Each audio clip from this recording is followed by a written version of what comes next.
soon to be also King of France. His most noble son and heir, our great national hero, Edward, the Black Prince of Wales, a man who, but 2 years ago, ladies and gentlemen, led us to an amazing victory at the Battle of Crecy, where a small English army made up of archers defeated a huge army of French nobility. We even captured their French king, brought him back here to England, and here he signed many a peace treaty with us and vowed many promises. But now he has broken those promises, and His Grace, the King, has ordered a fresh invasion of France to reopen this conflict that you call the 100 Years' War.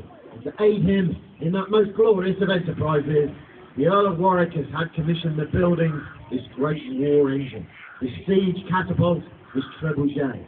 It has been built here in the grounds of the castle, but before it is disassembled and placed upon barges here on this great river Avon, before it is sent down the river to the coast to await this fresh invasion, would you like to see it shoot? Yes! I'll ask again, would you like to see it shoot? Yes! Very well, that's what we will do for you. Now, normally, ladies and gentlemen, we use a crew of 5 to wind this machine down. We use those wheels. 2 men go in each of them, and by walking round, they winch the arm slowly down. But because of this terrible weather that we're having, those wheels are now very, very wet. Very treacherous for anyone who stands inside of it. And in the medieval period, it wouldn't matter if we put several people in there and they got killed, but nowadays the health and safety executives frown upon them. So we cannot put people in the wheels to wind them. So instead, we're going to pull it back by another approach. And this approach is authentic. The delivery of it, though, is going to be slightly different, because normally, in the medieval period, you have a team of oxen, and they would simply walk that way and pull the arm down. However, we've eaten all of the oxen, so we're going to use this big green machine, and that is going to pull the arm down. The machine itself stands 18 metres high. It weighs well over 22 tons, and it is made up of over 300 separate pieces of wood, mostly a stout English oak. All that is, apart from the arm and that, well, that, ladies and gentlemen, is made of ash. Because ash is a naturally springy wood which will bend and flex, and that's what you need. You do not want that arm to snap. The principle that it works under is called counterpoise, leverage. Basically, what you see before you is a great big seesaw. On one side you've got the throwing arm, on the other side, counterweight. As you bring the arm down, the counterweight rises. And that counterweight is a box of rubble weighing 6.5 tons, and that's only half full. You can put another 3 or 4 tons in there quite easily.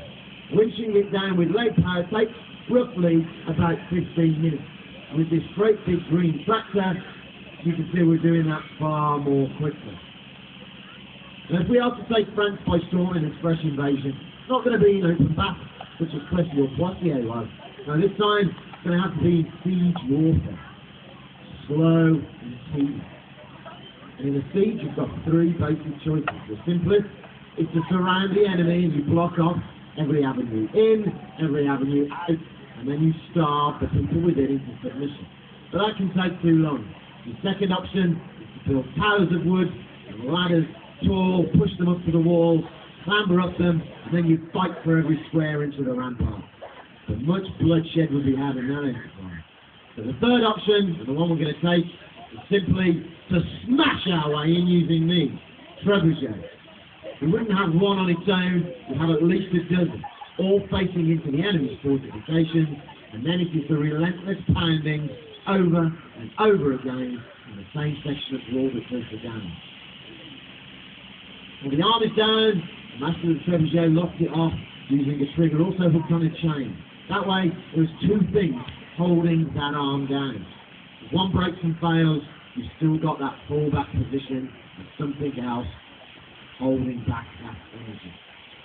Because you've now got 6.5 tons of potential energy around about 8 metres in the air. That's a lot of force. Now, those of you that were here this morning saw us throw a 15-kilo ball around this sort of size, and that is so much useful for cracking open the walls of the enemy. You're not expected to go through in one shot, by the way. The fact that this machine is inherently accurate. It can hit the same 5-metre radius over and over again. 4 or 5 times an hour, 18, 19 hours a day. That's how this machine works. But a solid shot is just one type of ammunition. And this machine can launch a multitude. It can throw chemical, biological, and even psychological weapons at warfare. One of my personal favourites is quicklime. You place quicklime into a ceramic pot, and then you throw that over the wall. The pot shatters, and you get a dust cloud of quicklime descending on the heads and faces of your enemies. That sounds harmless, but it isn't. Because quicklime, ladies and gentlemen, is highly caustic. When it mixes with the water in a man's eye, it turns to a substance more powerful than bleach. It will literally burn a man's eyes out of his eyesight in just a couple of minutes. You can throw infected matter, empty your latrines, and load manure into buckets. Very smelly, very unpleasant. Worse than that, you can use the infected carcasses, the decaying corpses of dead animals, sheep, pigs, dogs, horses, cats. Wait until they are maggot infested and throbbing in the midday sun. And you cut them up into nice neat slices and lob that over the wall, spreading infection into the world. Psychological weapons during the Third Crusade. Richard the Lionheart had the heads of over 2,500 Saracens lopped up in one afternoon. He then loaded those heads up into baskets and threw them over the wall, undermining the morale of the enemy within. But probably, the most feared of all, ladies and gentlemen, is fire. Medieval castles and citadels might have stone walls, but inside there is an awful lot of wooden structures that are tightly packed together. Many of them have thatched roofs. You set a blaze to just one of them, and the entire place will go up very, very quickly. Now you lucky people, this afternoon, if it be your will, have the opportunity to see us throw a fireball. Do you want to see us throw a fireball? Yeah! Okay. Not good enough. Do you want to see us throw a fireball? Yeah! Very well, that's what we will do.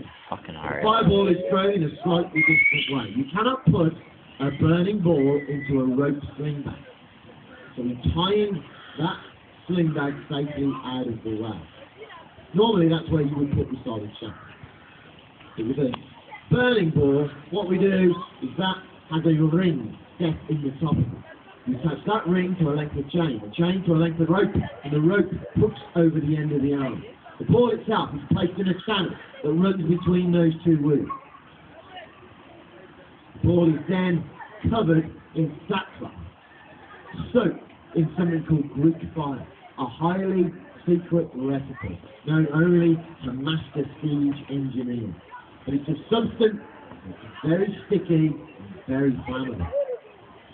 Like medieval napalm. When it hits the ground, it sends globules of burning matter everywhere, which sets ablaze to virtually anything it touches, whether it's wood, leather, cloth, or flesh. It even burns underwater. It burns with such an intensity. Oh, I'm sorry, Doing guys. his final safety check, making sure there's no ambling peasants out for a day trip. I'm now going to remove myself fairly quickly out of the way. Here we are.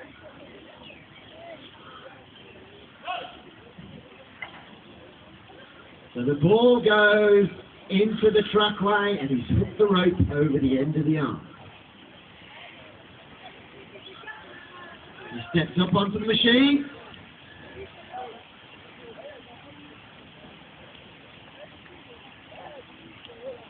He removes the safety chain. Wow. He takes the pin out of the centre of the trigger. That pin was holding the trigger firmly in place. The only thing holding that back now is that trigger device. He puts on his helmet. It's not going to do him any good if it goes wrong.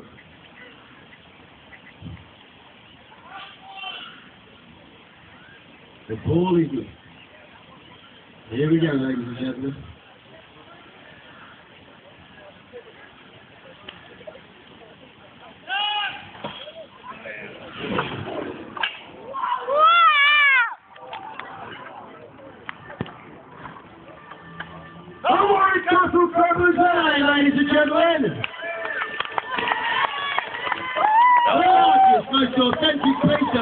or siege weaponry anywhere in the world.